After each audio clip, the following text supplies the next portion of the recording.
Xo'p, endi bolalar kiyimiga o'tsak endi. Bolalar oyoq kiyimi haqida fikringiz. O'g'limga krossovka oldim. 130 ming so'mga. Bu qancha ekan bu? Bu 109 ming so'm. Lekin o'g'limda krossovkasi o'ta sifatli. Qayerdan olgansiz uni? Uzumdan oldim. Uzumdan.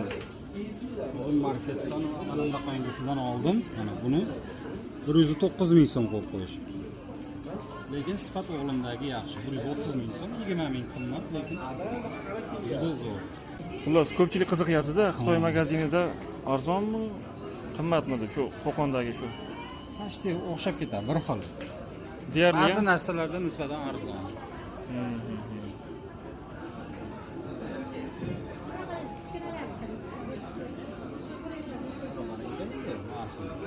Bu 109 ming so'm.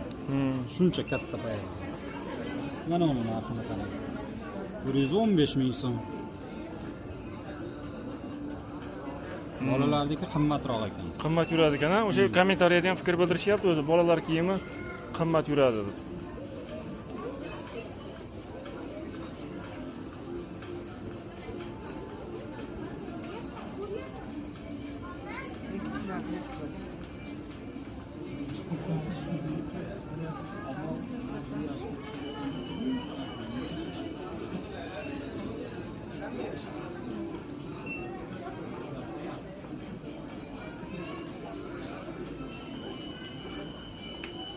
Uzumda bundan ham arzon.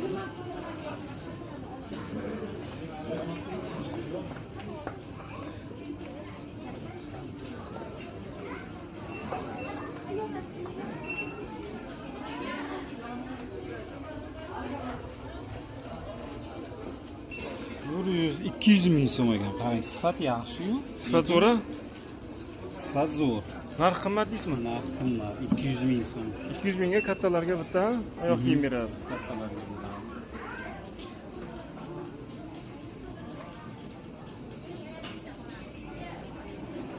Xuddi shundan o'tgan yili qizimga olgandim. Qanchaga olgansiz? 170 ga olgandim. Bu yerda 140 ming so'm. Xuddi shundan olgandim. Qanchaga?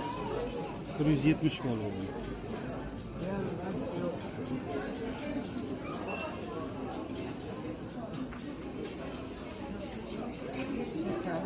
Katta, kichkina bo'ladi. Bu qancha ekan? 119 ming.